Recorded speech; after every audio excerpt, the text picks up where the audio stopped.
Baseball is dead. Rest in peace. He's back. I'm here. I'm here. Thanks for tapping in. Yeah, I mean, you knew it had to be bad if I missed a podcast. That's the first time I've ever missed a podcast, but it's not that I like tough it out. I've just been really lucky over the years that like, you know, like that like you get that fever day where you're awake, but you're not. You're living inside your brain, but you're awake. That day, I've just been lucky that it's never been on a record day. I've obviously had many of those, like that first sick day where you feel like you're going to fucking die. Like if that ever fell on a record day before, probably would skip it, but it's just always been on a non-record day. And then it finally fell on a record day. And I was like, I don't have it in me to do it. Hey, you know what? The baseball gods give their toughest battles to their strongest right field 9-hole hitters. Jared. Thank you. I'm not a 9-hole hitter. I'm a right fielder, but I'm not a 9-hole hitter. That's probably like an EH, right? And there's nothing wrong with that either. No, actually, catch me in the old time baseball game, probably leading off in August against Brock Holt. I reached out to a bat company to make some custom bats for this game. Pretty excited about it. Hope they come through. I don't know. Like Dallas is like the bat company whisperer. Like I feel like he can just like talk about it and then like the bats will appear at his house. Whereas like I have to beg for attention from these fucking people. Like I've reached out to multiple bat companies over the last year being like, hey, like I want like a custom bat to hang on my wall. Hey, I want a custom bat to play in this charity game. And it's like, we'll think about it. It's usually like the answer that I get. Well, I feel if you digitally cry about it, things will happen. You'll be all right. You'll be fine. Maybe. Just keep yelling. I mean, come on. The boys at Birdman had a fucking torpedo for you turned around in hours. For you. Well, yeah, they're my friends, but I got one for me. you. It's a little bit different. You didn't get one for me. Yes, what the fuck? Yes, I did. Where is it? I don't fucking have one. It's at our ballpark. Oh, we have a ballpark together. Well, no. Like my ballpark. Your okay, your ballpark. Yeah. Got it. He's holding the bat in trust. Yeah. Yeah. That'll make it out. That'll make it out in the mail today. Great. Can't wait. Not that I would use a torpedo bat in a charity game. That seems a little unfair. Oh, it's like, really? It's just a game. Says the 24-year-old who played Legion baseball. Well, I was of similar size. It was a level playing field at the time. For sure, a level playing field. Yeah. Like the field was literally properly leveled. Yeah. That's about as level as it gets. Yeah. My fear always with missing a podcast is I was like, how many people are going to say that the show is better without me? There was only like a couple dickheads that said that. Actually, one person said, without Jared, this has the chance to not only be the best baseball podcast, but the best podcast of all time. I don't see any of these. I need to start getting in your mentions, I guess. Yeah, yes. they're all the hate's directed at Jared. Yeah, there was I was dreading the day where I would finally miss a podcast, but for that reason, I was like, how many people are going to say that it's better without me? And there was one person who did say it could be the best podcast of all time, not just baseball podcast. Now I know why we found out so late that he was sick and going to miss it, because he wanted to keep us off our rocker a little bit. Yeah, will not prepare. They will not be ready to have to steer the traffic. They're going to fucking completely fall on their face. Yeah, I'm not getting pipped in game one, dude. I tried to hang in for as long as I possibly could to see if I was going to feel better. Just didn't happen. Yeah. Well, you know what? I want to take this time for our fans. I would like to reintroduce you. This is Jayhay and I's co-host. This is Jared. His name is Jared. He'll be joining us for the remainder, for at least the rest of this season. So please welcome him in. Wrap your arms around him. Show him the love that you've shown Jayhay and Jake and I over all these years. Thank you guys. Enormous amount of promise, I think. Yeah, I'm going to try my best. Baseball kind of mind. I'm going to try my hardest. You know, I've been blogging since 2006. You know, have a love for the game. I'm a Red Sox fan, but you know, I've always said I'm a baseball fan first. So appreciate the opportunity. This kid will battle. This kid will battle. I've watched him we've battled blogger butt together. It's been this kid's about it. Yep. I grind, brother. I grind. Excited for the opportunity, heard you guys had a baseball YouTuber on here before, and there was an open seat, so I figured I'd throw my name in the hat, and we'll just see how it goes from there. Nope. I think you're going to be fine. Thank you. I really hope so. You coughing into the mic right off the bat is very reminiscent. Filling his shoes perfectly. Yeah. Yeah. And it's a great time to join the show because MLB season is here, and Underdog Fantasy wants to make it a lot more interesting. Underdog Fantasy is the easiest place to play fantasy sports. Playing their pick'em game is as simple as selecting higher or lower on player stats, strikeouts, total bases, home runs, and so much more. Make entries of all baseball, or you can mix and match across your other favorite sports. You can win up to 100 times your money, and it's a ton of fun. You guys made some picks yesterday. I made some picks from the grave. Was a little disappointed after how my day started. I mean, I got that Torkelson homer right away. Thought I was well on my way to a nice little 3 pick'em victory, but Riley Green let me down, and then Christian Campbell ended up getting a knock, so he did have 1 total base, but I needed that second one, didn't come. That's unfortunate. That's unfortunate. That's why there's always today. There you go. We ran into a little bit of an issue earlier. Which was? It's all right. I mean, Scoobs dealing, just not quite the number. Just another ticket. 87 pitches and 6 strikeouts. It's like, couldn't you just go out for one more, big dog? It's like I felt. I mean, I'm not gonna send him any hate mail. No. But yeah. What'd you have, Matt? 7.5? It was 6.5. No, 6.5. And he dialed up 6. Higher, I mean, 6.5. Yeah. Like, can we talk to anybody? Like, maybe, like, do we get credit for a 2-strike count? Maybe, damn, right there. That's right there. Beat. It's a tough beat. Yeah, it is. That's all right though. That's all right. What are my picks for today? I sent them over to Justin Havens this morning. I got Bobby Witt. They're good ones. These are all 1.5 total bases hires, by the way. I'll never go lowers. These are hires on 1.5 total bases. Bobby Witt. Mm-hmm. Cameron Misner. Mm-hmm. Jackson Churio. Mm. So there's a lot of day games today. So your options are a little limited because we like to go with the nightcaps that people have time to ride the wave with us. So these are just the night games. But yeah, I mean, still, I like my picks. They were limited. I love them. They were still very favorable picks. Yeah, you're saying limited and, maybe in the options that you had, but I love what you were doing here. I mean, I was immediately drawn to, Jackson Churio, huh? He's off to a little bit of a slow start, but I know Jared's got a reason here. And lo and behold, would you look at Jackson Churio's numbers at Coors Field? I mean, feast time. 429, 500, 714. That's good for a OPS north of 1200. And he's hit well of late. He has. He's turned it on after a little bit of a slow start with a lot of swing and miss. Yeah, it was bumpy early. What, 5 punches?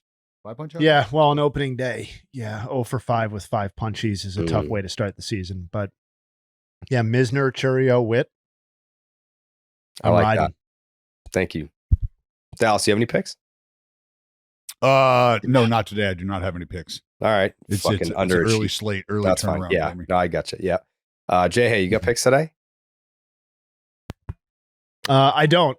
They're, you guys are kind of the mastheads here. So I think you're leading the charge on the pick'ems. And then once we get real hot, some of the bit characters will start to get some picks in line. Cause I got that juicy info.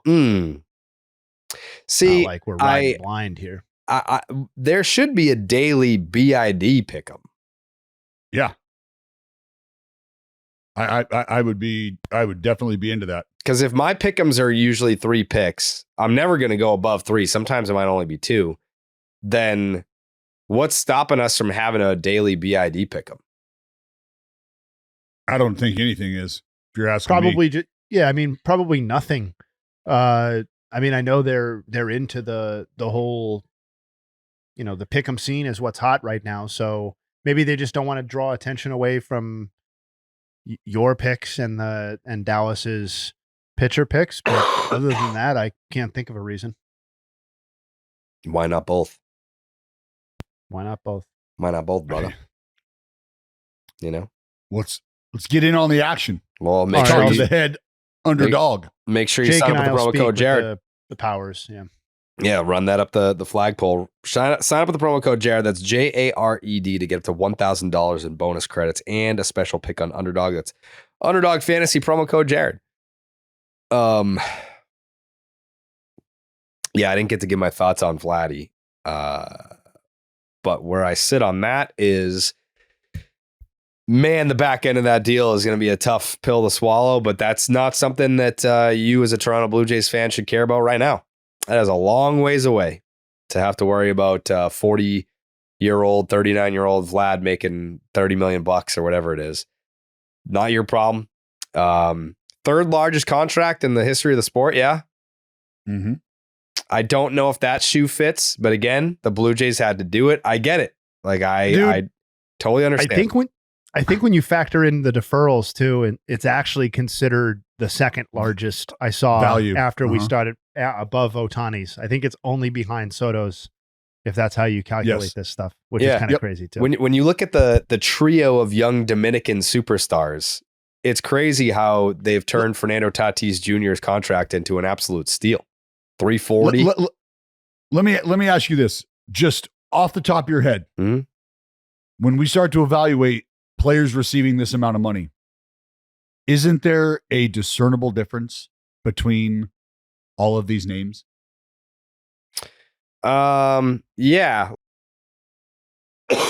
When you've got Soto is obviously the tier one superstar who made the most, but I think, like, is it weird for me to say that take out the contracts? Let's just say all the money's equal. Who would you rather have on your team right now? Is it crazy to say Tatis? Yeah. Yep. It is crazy to say that? Yeah.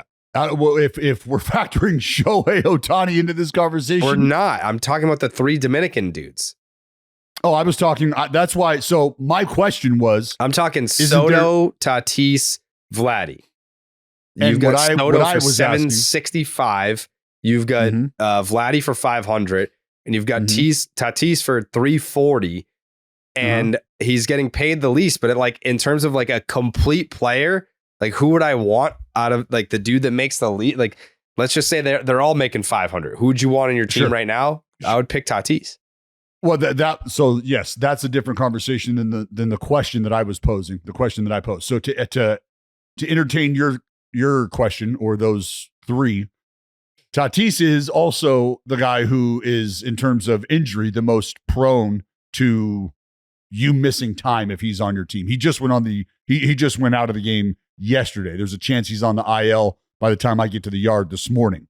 And I don't know that trend doesn't continue throughout the course of his career, simply because the injury, I don't know what it is, but it looked like it happened on a swing. He tried to stay in the game. We know what has happened before with his swing and the injuries. He had surgery. He had to alter his swing. So to that point, there could be a question, but to the point of being a well-rounded, he's a platinum defender. Correct. Right? Yes. Well, is Juan Soto a platinum glove defender? No. Juan Soto is not. No, wasn't he a Gold Glove finalist? He never should have even been in that conversation either. Yeah, but exactly. Stop. That's like all of us being Gold Glove finalists along with him. Yeah. Just no. I think I said something like that. Yeah. No. The answer is no. Just to cut right to it. The answer is Juan Soto is the guy you would build around first. You would choose if all the money was equal. I think Tatis versus Vlad Jr. is a much more interesting scenario. Like, I understand that the perfect world version of Fernando Tatis, the one that maybe we saw when he first came onto the scene, or 2021 when he finished third in the MVP voting, like that is probably the best player of all of the players that we're talking about. But like, you can't ignore what we talked about earlier, which is that, well, two things. A, he's not as available anywhere nearly as frequently as Juan Soto is. And B, like, he just straight up hasn't been the same player offensively since he came back from the injury and PED suspension. And that doesn't mean that he's not an awesome player. And it doesn't mean that he's not one of the top 25 players in baseball. But to me, like, I love his defensive value. I think Juan Soto is on a different level than the other two guys that, and I think it's different enough where the total package is on a different level than any of these other guys are. And that's where my point comes in, which is factor Ohtani in now. And now we're having a completely different conversation. Okay. For sure. Isn't there a discernible difference between him and these other guys? And the answer is yes. But now you can't put Fernando Tatis Jr. in this mega deal conversation, which is just crazy to think, because Vlad Guerrero Jr. has got 150 more of them things in his pocket than Tatis Jr. does. So we'll bump him up into the class of Juan Soto. And now it's a Juan Soto, it's a Shohei Ohtani conversation. And I'm asking you guys the one discernible difference. The point here is Juan Soto, is he so demonstratively better offensively than Shohei Ohtani that he makes that kind of money while absolutely never bringing to the table the opportunity or the possibility of being a contributor on the defensive side of the baseball as well? I think your phrase not wrong, but I just think it's like we're approaching it from the wrong angle. Like, Shohei Ohtani is underpaid. It's not that Juan Soto doesn't bring the things that Shohei Ohtani does. He doesn't. There are things he doesn't bring, but he is generationally outstanding offensively. He's not really, really good. He's not one of the best players through his age. He is in the line of Stan Musial and Mel Ott and Eddie Collins and Jimmy Fox. And that's the type of bat we're talking about with Juan Soto. And so, like, I think my takeaway when you draw Shohei into this is to realize that in the span of almost no time whatsoever, Shohei Ohtani's eye-popping contract is a clearly underpaid contract for the player side. Like, but doesn't that have to do with his production too? That the reason you feel it's underpaid is because he made that money and then he responded with a 50-50 season. Like, that is why it feels that way. And I think it almost feels to me like we would need to see something like that from Juan Soto, an Aaron Judge type season from Juan Soto, to go, okay, maybe. But for me, you have to factor in the other side of what Ohtani does because of how that impacts his marketability, because that is such a big part of the conversation when it comes to why these players deserve the money they do. That's what the conversation is. And what you're getting from Juan Soto and what you could get from Juan Soto is still not going to garner a fucking relationship between the Dominican Airlines and the New York Mets. Like, that's but that doesn't make Juan Soto's contract too much. That just goes back to Shohei Ohtani being underpaid. If Vlad Jr. is getting $500 million, then Juan Soto's contract that was signed 2 months ago or whatever it was doesn't seem out of line, because Juan Soto is definitively better, no question about it, than Vlad Jr. And so now, Jayhay, how much more are you getting on the defensive side of the baseball between Juan Soto and Vladimir Guerrero Jr.? Is there a marginal, right? One of them is physically capable of playing the outfield. The other one is not. Like, we can joke about, like, Juan Soto's not a good defensive player, but he can be an outfielder in your lineup. You try putting Vlad Jr. out there, and we're not happening. That is a nightly, like, that's blooper reel. Altuve-esque. Yeah, it's just not fair, obviously. So that is a difference to me. Mm-hmm. Big time. Yeah, for sure. Anyway, whatever. Anyway. No, I mean, it's just, I could, debating these inner circle guys is always, it's fun because you're talking about guys that are just, like, depending on how you look at them, like, at one point, Fernando Tatis was off to one of the greatest starts through X number of years. for any player in Major League Baseball. And like, I'm closer to Jared than I'm not, in that I look at Fernando Tatis and I still kind of expect that an offensive season in the 900 OPS. Like I'm still holding out for something like those 3 seasons when he started returning, even if I never see a 40-20 season exactly ever again. But that's why I think the answer to, that's why I agreed with Jared initially about, I like Tatis there. But as far as like, who's the horse you're riding in that conversation of those 3, it's Juan Soto. And that's why I brought up the availability of Tatis, because that impacts the consistency. And when we start talking about building a legacy here, if you're not on the field as much as the other 2 guys, it's tough to ride you. The secondary takeaway, though, from Jared's point is that Tatis's contract has seemingly become like a value play that maybe it didn't seem when it was signed at 14 and 340 right off the bat. And, that obviously speaks to the rapid escalation of the market for the top tier guys. Yeah. Well, I mean, I'm happy for Jays fans. I think that this was something that they've been waiting a long time for. It's been a lot of disrespect in the free agent market. I think if it got to free agency, I don't know, like what that's kind of I only heard half of what you guys discussed. Did you guys have a discussion about whether or not you believed $500 million was out there for him from any other team if he got to free agency? Yes, we did. Yeah. What was the thought about that? No. Okay. So the Blue Jays had to pay a premium to avoid Vladdy going to free agency. And if he had gone to free agency, maybe they still could have gotten him and for less. Sure.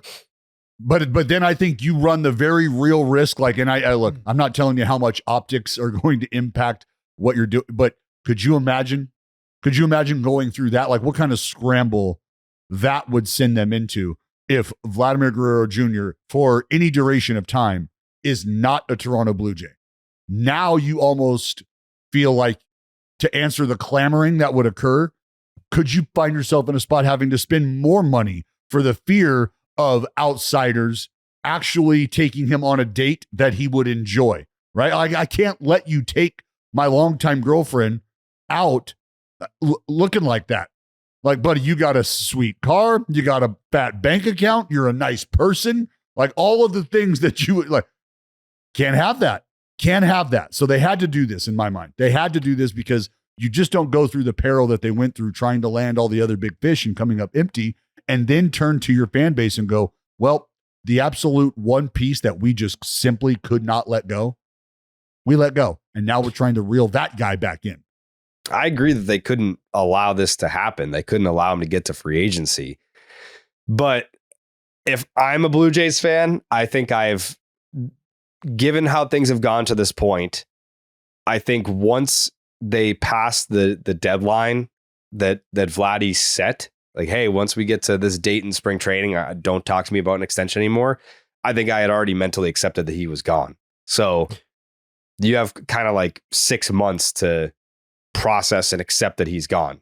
Like I think if you were to sign up, if you would have gotten a free agency and signed elsewhere, I don't think that there's rage anymore. That's like, I think it's like, you've already had the funeral. I mean, clearly that self-imposed deadline was just kind of like fake, or however we want to describe it. Because they all are. Crochet had one with the Red Sox too.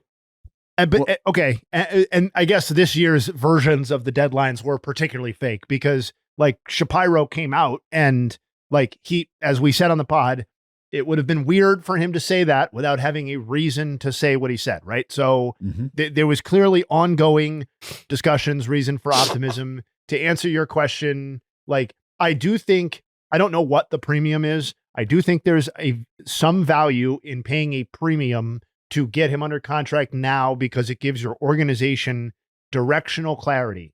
You have Vlad Jr. under contract, and instead of waiting until November, December, January, February to know what your direction is moving forward as an entire organization, because that's how big of a deal this is, you now have that in early April of 2025. Secondly, to your other point, like the the thinking process that I like to go through to answer, was there $500 million out there for him for any other team? I agree with Dallas. I think the answer is no. Do you think there's $500 million out there for Kyle Tucker if he makes it to free agency? Because I think most teams view him as a superior player to Vlad Jr. Yes, I don't think that's universal, but I think most teams do. And I wonder, is there $500 million for Kyle Tucker out there? Because if there isn't for him, I'm skeptical that there would have been for Vlad Jr. Now, maybe so. That's kind of how I like to think through that. Do you think there is, Jared? Like, do you think for Kyle Tucker's Tucker, getting 500 mil? No, I don't think that there was for Vlad. And I don't think that, I think that was a desperation play by the Blue Jays to keep him there and to just not have it be a looming distraction over the season. I think the Blue Jays could have gotten him for less, like 350, like significantly less. I think they could have gotten him for. And with Tucker, I guess we'll see how the season goes. I think it is kind of a red flag. Like if I'm the buyer, if I'm interested in Kyle Tucker, I do look at the Houston Astros' tendency to hang on to players and let them walk versus they actually did trade Kyle Tucker in a walk year. Like, why? But isn't his performance right now like putting that concern to bed? It's been 2 weeks. He's literally, but what would they have known about Kyle Tucker that would be applicable, but not applicable in the first 2 weeks of the season or Something right to away do with the medicals. in the middle of his prime? I don't know. But it's not bothering. But it's not bothering him right now. But right now, Jayhay, I think you guys are giving. I respect the perspective. I think you guys are giving the Astros entirely too much credit for what is, to me, clearly them just being cheap and not wanting to pay this guy. So then why not hang on to him? Why not hang on to him? Yeah. Because I think they were offered a deal that they viewed as being a good return instead of letting him play the whole season out. I think they viewed what happened with Alex Bregman, or what could have happened with Alex Bregman at that time, as something they didn't necessarily want to repeat again. And they got Cam Smith, who was all the rage 2 weeks ago at the end, or 3 weeks ago at the end of spring training when he made the team. I think you guys may prove to be right. I'm just making it very clear that I'm on the side that the Astros traded Kyle Tucker because they wanted no business being in the $300, $400, $500 million contract business. And I mean, I think honestly, both things can be true. Because, that is true. Because if I have hesitation to turn that player into a $300+ million player, what are some of the reasons? And to Jared and I's point, if we know what was going on with that leg long before we even told Kyle Tucker what was going on with that leg, and then when Kyle Tucker found out what was going on with that leg, we as an organization had already made our peace with what had happened with the leg and what we think could continue to happen with the leg. So with all of that information, maybe that's why they make that decision. They say that investment is just too large based on what we know. It's not going to be us that makes that commitment. Yeah. Speaking of the Cubs, though, after getting dildoed in Japan by the Dodgers to start their 2025 campaign, they have the best run differential in baseball, or just the National League? Baseball? All of the Major League Baseball. Plus 32. No one's even close. The Yankees at plus 22. That was largely aided by one game of torpedo. Well, they came to Sacramento and just beat the fucking batter's eye down. That's what happened. That is what happened. Well, they're 9-5. That was only they came to Sacramento and just but it was a fucking 35-10 series. Like it really wasn't a fair fight. It was tough. It was tough. And I said this after they left town. Like, you walk away from that series looking at that lineup going, I feel like the Central's spoken for. You think so? Brewers fans are, oh my God, they're going to be so mad on the social channels, and they're going to hate you for that. Oh my Lord. Can't the Brewers ever get any respect?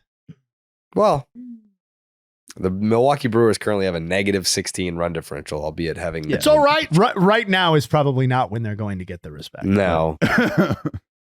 No, the rest of the division stands to not get much respect as we enter play today on April 9th. But yeah, the Cubs are off to a red hot start. Love to see that. Did we all pick the Cubs? I saw somewhere that people were criticizing us for having very similar picks, but the defense, people defended us being like, would you rather they try to get cute with it, or would you rather they try to be right? Like, I think that they were just trying to be right. Yeah, I mean, what do you want me to do? You want me to tell you that the Chicago White Sox are going to be the Cinderella of the Central? No. Well, it's not like we've had that happen in previous seasons either, where we've lined up on so many picks. Like, I just think when you do something 7-8 years in a row, which is something that's happened every year we've done the podcast or whatever, then some year there's going to be a year where we have a consensus. Not that big of a deal. Yeah, we usually don't. We don't. Right. Ever. Certainly not on that level. No. Yeah. Since we're talking about run differential, Sure.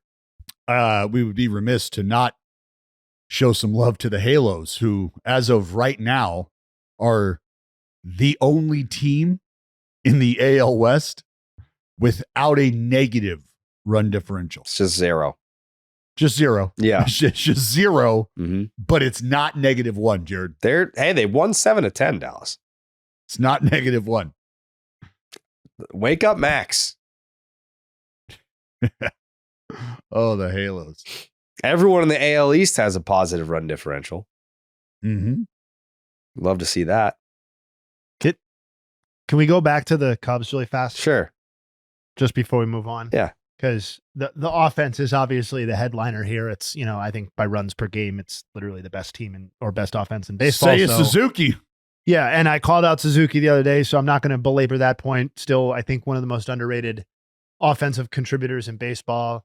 P. Crow Armstrong is basically as valuable as you can be while swinging a wet noodle up there for the most part. Still have optimism that the bat's more than that, but not much offensively so far. But the one thing I did want to call out, because I think I was down on him last year when he was starting postseason games for the Guards. And I don't know that I said a whole lot when he signed the free agent deal, because I don't know that there was a whole lot to say. But Matthew Boyd's contributions, I think, now need to be like noted, taken seriously, whatever, because if you look at it, it's only 2 starts this season and 8 starts last season. But if you look at the 8 regular season starts last season, the postseason work that he did, and the 2 regular season starts so far this season, we're talking about 62 2/3 innings pitched. We're talking about, I believe, 13 starts at this point and a 1.87 ERA. So with more than a strikeout per inning pitch. So like, I don't know that there needs to be any confidence that Matthew Boyd is going to stay healthy and upright over the prolonged period of time. But on the terms that they signed him for, I'm not so sure that they need him. They'd like him, but they don't need him to throw 170, 160 innings. And if obviously he's not a sub-2 pitcher, but if he's a 3 ERA pitcher, which now seems totally viable given the sample of work that we have, that's a huge win for the Cubs on a value deal and just on a rotation asset standpoint. We've what got happened? some bad breaking news in regards to the Cubs. I saw. Yeah, Justin Steele to the 15-day IL with left elbow tendonitis. Well, good opportunity for fellow lefty Matthew Boyd to continue stepping up. Yeah, Ethan Roberts has been recalled. That's a big all right, man. Well, you know what? Hey, we were it's just trying to be tendinitis. positive. It's just tendinitis. It's just tendinitis. That's just a little inflammation. That's all it is. Better hope so. That's all it is. For those that can't hear, I just crossed my finger. Okay. We're talking about teams that are red hot right now, Dallas. Mm-hmm. How about this team? It's not always about the money, Spider-Man. It's about the Mets, baby. Love the Mets. All right, baby. Let's go. Get a home run, baby. Love the Mets. Let's go, Mets. Let's go Mets, baby. Let's go Mets. 6 straight. Most 6 fun straight team in the league. dubs. Yes. The New York Mets, after making some loud noises this past winter, Dallas. The New York Mets are 8-3. They have won 6 straight, 8 of 10. It is an undefeated at home Mets team, for the record. How do we feel about the Mets start? You got to feel good about the Mets start right now. Mm-hmm. How about Pedro Alonso? Mm-hmm. Oh, Pedro getting in on the action. Yep. I mean, the Mets understanding what they're going to have to do in this division, what they're going to have to contend with, and should they be able to get a little more help on the mound in that rotation, things can definitely turn around. But for them to be able to string this kind of run together early, and look, who's going to the Marlins? You know, okay, I get it. The Marlins smacked the Pirates around a little earlier, and it's not a big deal. Not a big deal. Yeah, but I mean, it's early. It's where were they just at? Were they in? They're at home, right? The wins have come against the point you're making. Really, ultimately, I think is that the wins have come against the Marlins and the Blue Jays, right? Yes. Okay. All right. Yes. You know, the Blue Jays are playing good ball right now. Hey, you want to hear something fucked up? Yeah. I'm just seeing this now, and Yeah. I'm now going to have to dig into this. I hope nobody else has gotten to it yet. What is it? The Mets have allowed exactly 3 runs in 7 straight games. That has to be extremely unusual. Just 3 runs for 7 days. Exactly 3. They lost 3-2 on April 1st. Oh, that's not right. Never mind. I was misreading. Never mind. Scratch that. I knew that wasn't right. 10-5 last night. What the hell? Well, all right. I'm not going to look up that nug because it's not true. Okay. All that talk about Juan Soto, though. And it's Pedro Alonso with the 1139 OPS to start the year, 222 OPS plus. Love it. Not that Juan Soto started off slow. I mean, it's 308. It's a 925 OPS. It's a 166 OPS plus. But it's the guy that basically was like, please give me a job. Yeah. The Mets, like, hey, I'm fucking good, and your fans love me. I love them. I'm still a contributor. I could still play baseball. Do you guys want me? They're like, oh, well, I guess we can take Pete Alonso again if we want. Uncle Stevie, is that okay? Can we sign the check and bring the polar bear back? Yeah, we can. Now, Pete Alonso has driven in 15 runs. The next closest on the Mets is 7. That's Brandon Nimmo. Then after that, it's Lindor with 5, Soto with 4, Starling Marte has 4, Winker has 4. I mean, he has been the Mets offense. Yeah, I mean, as we sit right now, potential rookie of the year Jacob Wilson for the Athletics has more runs batted in. Well, he's not going to be anywhere near Christian Campbell. Yeah. It's buddy. We'll get to Jay Willie in a minute. Yeah, just give us a second on Jay Willie. Yeah, because on the Mets though, before we move on, kind of fascinated by Clay Holmes's the start to his season. We're 3 starts into the Clay Holmes full-time starter experiment, quote unquote, and it's kind of an eye of the beholder situation. I feel like, depending on whether you want to be pessimistic or optimistic, he's on one hand, he's by some metrics been below replacement level, allowing more hits per innings than innings pitched, with a walk rate that is totally unsustainable for any serious amount of time. The optimist would say that he's currently running a career high strikeout rate, and that his underlying statistics suggest, at least his FIP, that he's been a much better pitcher by at least almost 2 runs than his ERA. So then you look at his pitch specific stuff and you realize batter's only 412 off of his sinker and 143 off of his sweeper, and not sure what to make of all that. But I'm not making a definitive statement. I just feel like it's a fascinating statistical profile 3 starts in for a guy that's enormously important to the Mets rotation now and moving forward. This is why the questions surrounding the Mets are what they are.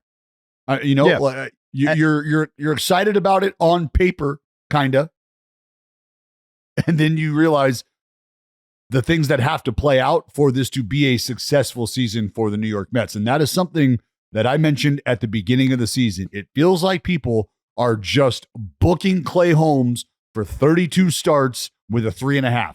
And that is a extremely optimistic outlook for a guy who is just getting into this role and is going to try to live up to the expectations of a guy who's at the top of a rotation, because that's where he sits right now, at the top of a rotation in the NL East that has the likes of Zack Wheeler and company to contend with.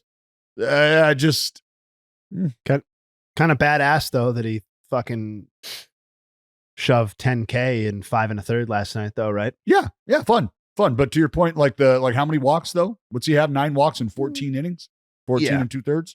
Yeah, he had 3 and 5 1/3 and enough hits to go. Five hits and 3 walks in 5 1/3 last night. So yeah, I mean, he hasn't given up a homer,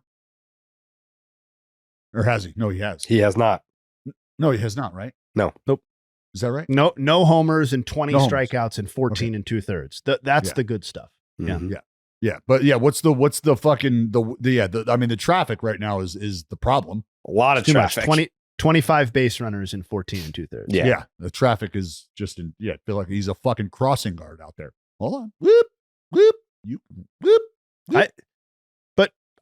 I think the Mets can win the NL East, just to be clear, if we're putting a bow on this. Like I think entering the season, they had the potential to be anywhere from the 2nd through like the 7th best team in the NL, depending on how things go after the Dodgers. And I think that reality still presents itself, and the fact that the Braves are diminished, at least to start, they're a beneficiary of that as well. And the Phillies on paper aren't so much better than the Mets. The projection said the same thing, that the Mets can't win the division or can't seriously compete.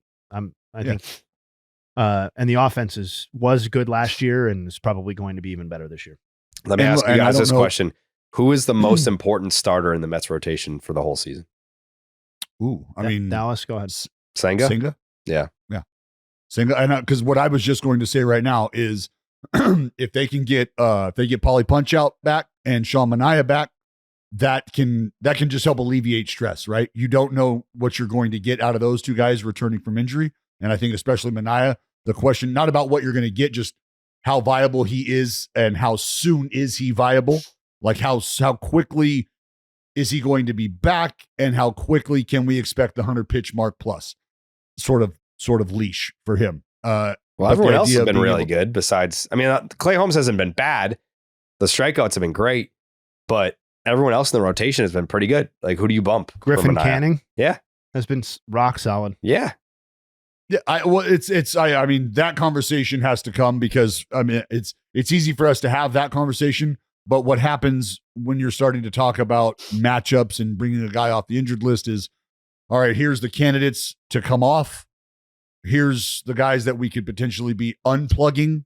What do their potential matchups look like down the road over the next 2 to 3 starts, right? Are there days off? Is there a week where we don't have to go with the 5th starter and we can utilize bullpen guy? Like, a lot of thought goes into removing a guy from the rotation, because a lot of times it feels like you're a team who's like, it's a tough spot to be in. We got guys performing, but we also have guys that can do the job that we're paying money to, good money to, that when they're healthy can also get this job done. So that's why there's a lot of moving parts when it comes to lifting somebody out of the rotation.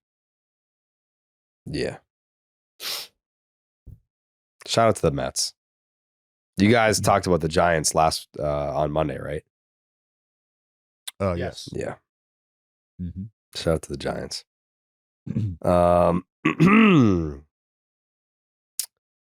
What are some other stories that you guys want to hit on? I know Connor, the Dinger Derby champ, he was pointing dropping out this, bombs.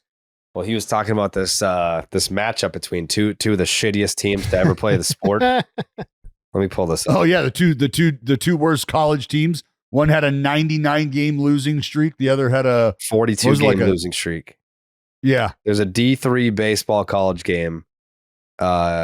Lehman College, 42 game losing streak, and Yeshiva University, a 99 game losing streak, are playing each other. I mean, you do that on purpose, right? What, to schedule Like that?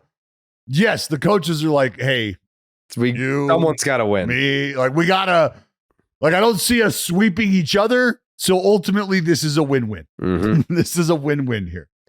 So I know it's going to be a win-win lose, but going to be a win-win. So it looks like Yeshiva College won. They snapped a 99 game losing streak dating back to 2022. Like, how do you even, if you're, and I'm not talking shit at all, but I'd be genuinely curious. Like, if you are a part of that program, how are you selling that program to potential student athletes that are like, hey, look, it's D3, I'm on house arrest. Like, are you cool with me showing up 2 days a week to throw a bullpen? And if I can get my PO to let me out, and miss with work project, like I could pitch on Saturday. Like, if you're cool with that, like, is that the crop of play? Like, how are you? So here at Lehman, right here at Yeshiva, this is what I'm getting. I don't know, but apparently, apparently it was like freezing at this game. And it was a drop third strike to get the out at first, and the dugout poured onto the field, and yeah. I remember going on a recruiting trip to a very nice school, and I won't use the school's name, but like they take me out on this fucking peak, right, like overlooking their fucking area, like, and they're like, all right, we want you to close your eyes, and I want you to envision being a blank, you know, and I'm just sitting there to myself thinking, I'm fucking baked right now. Like, I want this is not me. I'm not wearing a fucking tie to school. Like, I'm not doing a lot of the things this is not happening. So like, how are you selling this? Like, look past the schedule and how the last 4 years we have not sniffed a W. All right. That's not what we're talking about here. I want to talk about life after Yeshiva University. That I just don't. I want to know. The stands were packed from what I'm seeing. Recruit me, Yeshiva. I want to hear it. I gotta say something. I gotta pour a little cold water on Yeshiva breaking their streak, though. Oh, come on. You would. The team who hasn't won a game in a fucking decade, Jayhay, who just won, you would find a way to tell them or remind them how shitty life is. The coach being a player the last time that they won is sobering. I would imagine for the coach and the team. But so my understanding is that they played a double. They played a double header, right? They moved it to a neutral site, right? But like, they played one game, right, where the one team had like a 40 whatever game losing streak, and Lehman had a 40 whatever game losing streak against a 99 game losing streak for Yeshiva. Lehman snapped their losing streak. Yeshivas went to 100, right? So the same teams are coming out the next game. If you're Lehman, I'm sorry, you're emotionally not as invested in this game. You're just not. You snapped a 40 whatever game losing streak, and this other sad sack organization is out there with an active 100 game losing streak.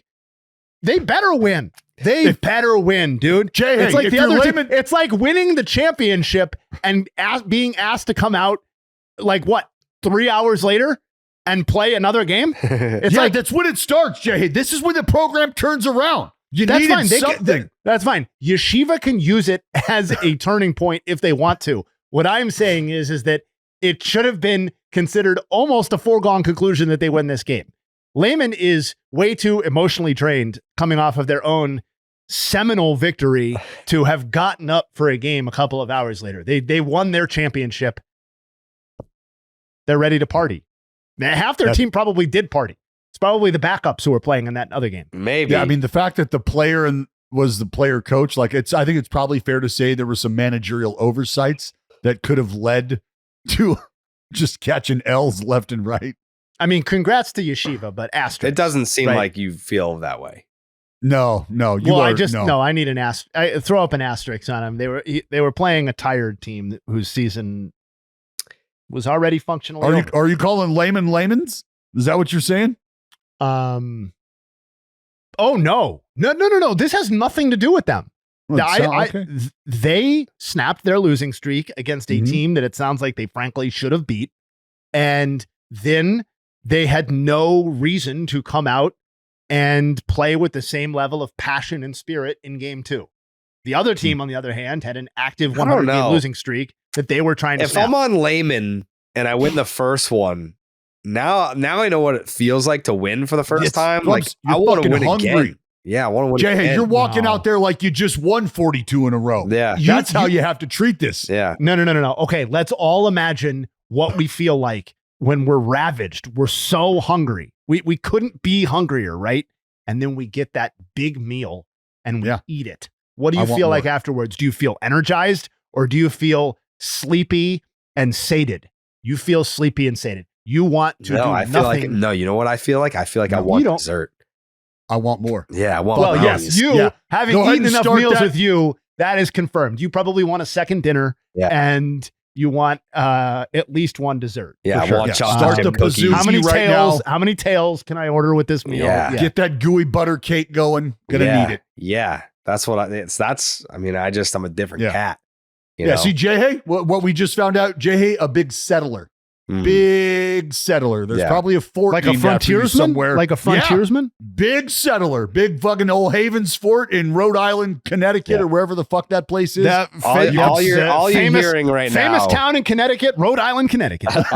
All you're hearing right now is the difference between the guy who keeps the score and the guy who plays right field. That's the No, difference. you know what Jay just showed his ass. Jayhay's the dude who gets breaded up and then shits on the rest of the team. He gets breaded up. He buys the car. He buys what the are we house. talking about? He doesn't come to I don't fucking get- I'm not practice shitting anymore. on- I'm he not doesn't give looking a down on my fuck own about team. us. That's exactly who Jayhay He is. mails Jay, it in. Jared and I I'm saying bread when it you up and we get get fed, to work. you get tired right afterwards. I You don't. can Why get don't you back roll up. over? Why don't you roll over so we can scratch your belly, Mhm.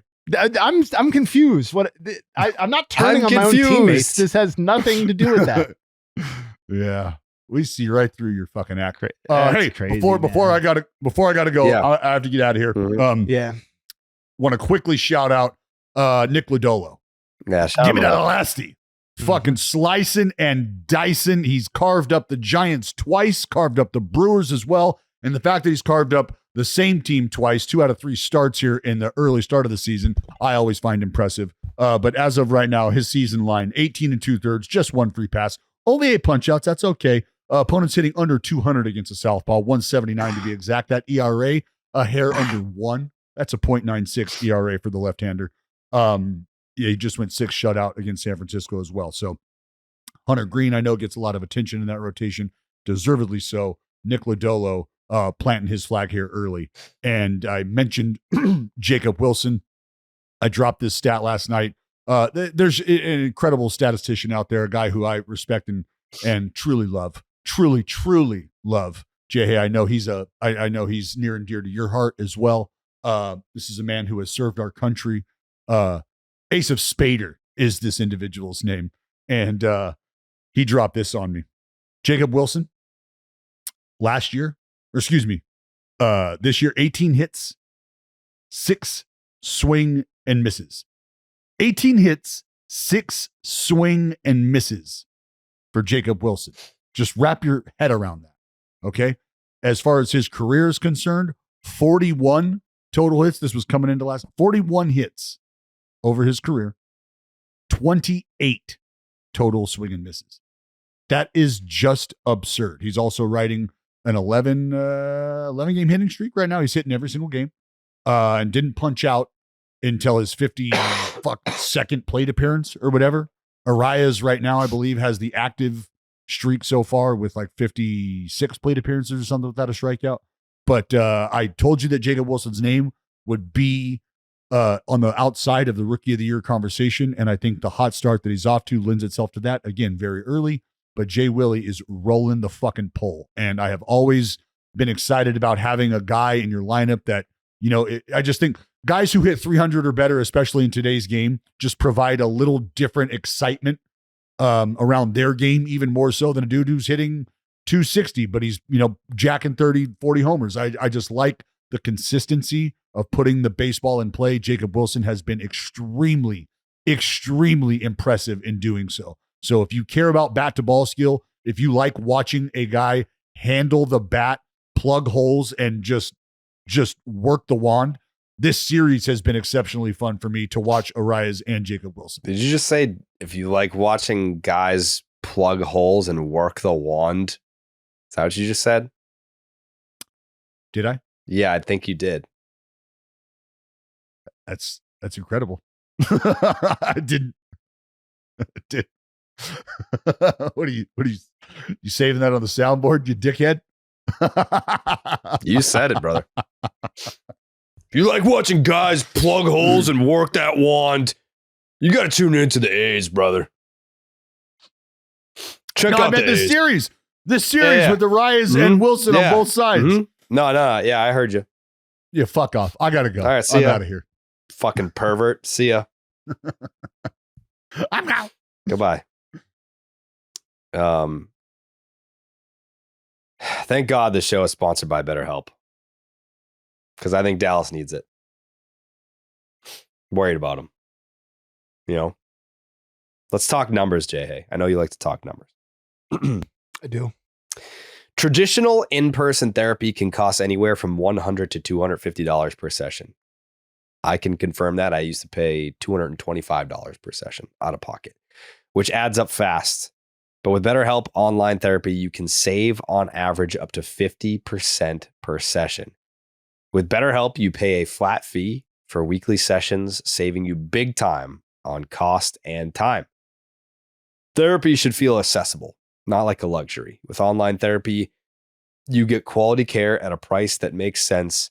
It can help you with anything from anxiety to everyday stress. Your mental health is worth it, and now it's within reach. Take it from me. I've done in person, I've done online, I've paid out of pocket, and I've done BetterHelp. The $225 out of pocket per session, not exactly financially responsible. But with BetterHelp, you're getting great online therapy for a very affordable rate. With over 30,000 therapists, BetterHelp is the world's largest online therapy platform, having served over 5 million people globally. It's convenient too. You can join a session with a click of a button, helping you fit therapy into your busy life. Plus, you can switch therapists at any time if you'd like to do that. Your well-being is worth it. Visit betterhelp.com/baseball, and that will get you 10% off your first month. That's BetterHelp, HELP.com/baseball. Oh, let's see. What else do we got here? Oh, the Zack Hample thing. What are we doing with Zack Hample as a society? I know that, this guy, he pops up once every year. Like, he does something that pisses off the internet. And I usually bite my tongue. He's usually not really like worth the discussion. But when you start interfering in you want to like take baseballs away from little kids and then act like you're a good guy because you give them the baseball after or whatever. Like, you can be an annoyance to the general public at games. But when you start interfering in actual MLB games, that's when it's like, all right, what are we doing with this guy? I mean, you seem to be very passionate about the Zack Hample topic. I mean, I saw your socials. Mm-hmm. I said this guy fucking sucks, is what I said. You did say that. Mm-hmm. I wanted you to say it again. Yeah. Yeah. I mean, I'm supportive of that take. I don't. I just get a weasel vibe, and I feel like as a baseball community, I don't really know why he's like tacitly endorsed. I don't know what value add is coming from Zack Hample. Like I people say he does this charity work or whatever, but it seems to me it's a lot of time on camera and last night time interfering with actual baseball games. I think the counter would be that little kids do like his YouTube channel. So like if you are getting the game in front of a younger audience, then okay. Like, right, my hat is off to you. for that initiative, but it just seems more often than not he's irritating people. Okay, so that's fine. And I don't have a problem with that. And I fundamentally don't care about him as a personality. What I do care about, I guess, is that like last night it interfered with an actual baseball game. Now, am I going to care about that in 2 weeks? No, I'm not. So whatever, we can move on. But like on a fundamental level, I think it is weird to throw yourself or your body in front of other people experiencing the event, a baseball game, in pursuit of baseballs as a grown adult. I think that's weird. I think it's weird to dive on the ground. I think it's weird to, just even, I don't know, like if I was watching a baseball game, I wouldn't box out somebody else to get a baseball. You would never find me doing that. Just to catch it and then give it to the guy that you boxed out. Like, just let that guy catch it. Like, that's part of the thrill of getting a ball. Like, I don't want to get a ball from Zack Hample. No. I would like to get a ball from the player that just threw it up from the bullpen. Or the story catch it in batting practice. The story is that you catch the ball, right? Yes. Or that you track the ball off of the bat or thrown to you or whatever it is. To your point, it's not you getting handed the ball by some stranger or some pseudo celebrity, who wanted the moment for themselves, and then you get the ball afterwards, right? Yeah. No. I'm out. And I'm not a little kid, so I'm not benefiting from his YouTube channel. So yeah, thanks for growing the game. Let's stop bumping into people and interfering with baseball games to catch baseballs as a 50-year-old man. I think the weird part is when he will learns different languages to get baseballs, and he brings like the hats of both teams to like trick players into giving him baseballs. It's just like, for what? Why? Whatever. Were there any other stories that tickled your fancy, Jayhay? No. I think the yeshiva layman thing was the one off-brand thing that I wanted to make sure that we touched on, because I did think that was kind of unique. But no, otherwise I just got some nugs and looking forward to Wednesday day baseball, which is part of my favorite part about doing the pod on Wednesday is doing it and hopping off and watching a full slate. I love that.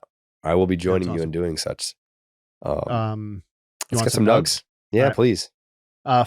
4 players now have reached 1.0 F WAR in Major League Baseball. All of them are position players. Those people are Kyle Tucker, Aaron Judge, Corbin Carroll, and Wilyer Abreu. So we had to get our Wilyer Nug in for the day. There it is. Him alongside the players that we associate him with, of course. Spencer Torkelson, he hit his 3rd homer during the day yesterday against the Yanks. 3rd homer of the season, 1st of the game. Games, it took him to reach 3 homers. This season, 11. Last season, 44. So maybe that Spencer Torkelson breakout that the Tigers have so desperately wanted and needed is among us. Kyron Paris, Angels Nug here for you. First player age 23 or younger in Major League Baseball history to produce 3 or more homers, 4 or more stolen bases, and a triple through his first 10 games of the season. The only players in the wild card era of any age to do that are Brian Jordan in 1995, Larry Walker in 97, Brian Roberts in 2005, and Ian Kinsler in 2009. So Kyron Paris, nice little story there for the Angels. Kyle Schwarber, he joined Jay Bruce from August 11th, 2020, as the only DHs in Phillies history to have a game with a home run and a triple, which he did last night. James Wood, one of the most exciting young players in baseball, 3rd youngest player in Nationals franchise history with a 2-homer, 5 RBI game, which he did last night. The only instances by a player younger, you can guess the names: Juan Soto in June of 2018 and Bryce Harper in May of 2015. Slab Lab veteran Cole Reagans was on the mound yesterday. 6 innings pitched, 1 run, 0 walks, 11 strikeouts. He is the first pitcher in Royals franchise history to have multiple career starts of 11 or more strikeouts and 0 walks. He also had one such start in 2023. Paul Skeens did not have his best start yesterday. 5 earned in 6 innings pitched. But nevertheless, his strikeout to walk ratio in his career against the Cardinals is now 30 strikeouts and 2 walks. And he's 0-3 in those starts. So kind of a weird statistical quirk there. That got me to look at players with most career losses versus the Cardinals in outings featuring 7 or more Ks and 1 or 0 walks. Skeens, as I said, has 3 of them. That is tied for the second most already ever against the Cardinals. Ben Sheets had 7 such losses in his career, which is kind of crazy, actually. Paul Skeens, Grover Alexander, Greg Maddux, Javier Vasquez, and Johnny Cueto all have 3 such losses. So we'll see if Paul Skeens can break the curse of the Cardinals next time out. Pete Crow Armstrong, I alluded to him earlier, still a little bit of a work in progress, but nevertheless, some interesting things going on there. Second youngest Cubs outfielder with a game featuring 3 or more hits, 2 or more RBI, and 2 or more stolen bases, behind only Corey Patterson, August 20th, 2002. And those are the Nuggs. Wow.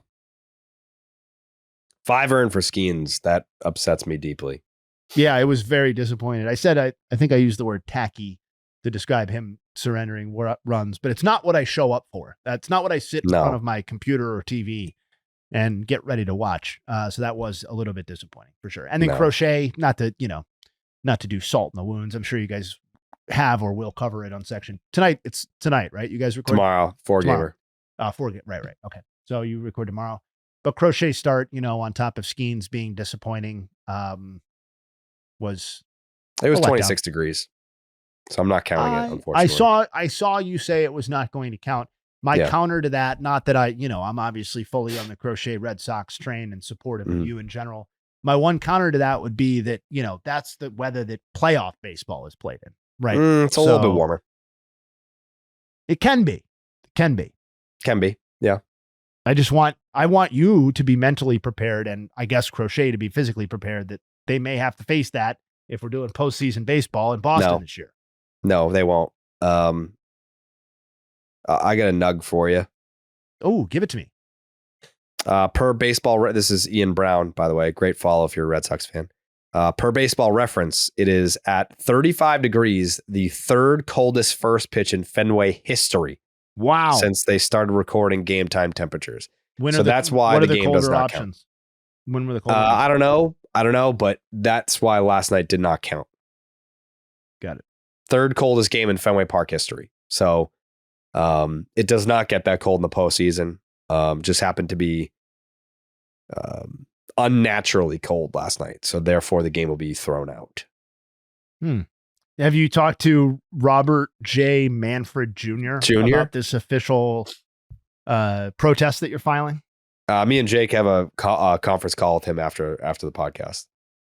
Oh shit. Okay. Well, yeah, he's waiting for us to finish. Oh, my bad. Okay, let's wrap up then. Yep.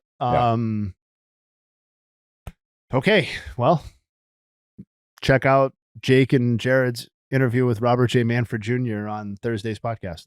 It's private. Oh, my bad. I thought it was. Thought you guys were just interviewing him. No, we have like a call every Wednesday with him. Does he sit in that office in the weird pose when you guys do the call? Every time. It's weird, but it's just we got to talk to pose, I guess. Yeah. Got to do what you got to do. All right. Jake's takes? Yeah. I just saw Robert J. Manfred Jr. hopped into the call. Just got the notification. So let's wrap this thing up. All right. Let's land the plane. Jayhay, you got any final thoughts? Tail Jared's picks today. Misner, Witt, and Jackson Churio. Let's do this. Let's do it. Rest in peace, Octavio Dotel. Yes, of course. Yes. And Tony Blanco and everybody else who died. And everybody else, yes. All the thoughts being extended to the Dominican Republic. We'll be back tomorrow to wrap up the week in baseball on Baseball is Dead. Thank you to the audience for welcoming me with warm arms. Yeah, man, you're a nice addition to the podcast. I think it was a nice first episode for you. Thank you. We're going to be just fine. Yeah, Here on Baseball is Dead with Justin Havens featuring Jared Carabas and Dallas Braden. Yep. I hope the podcasting thing works out for me. We'll see you on Thursday. We gone.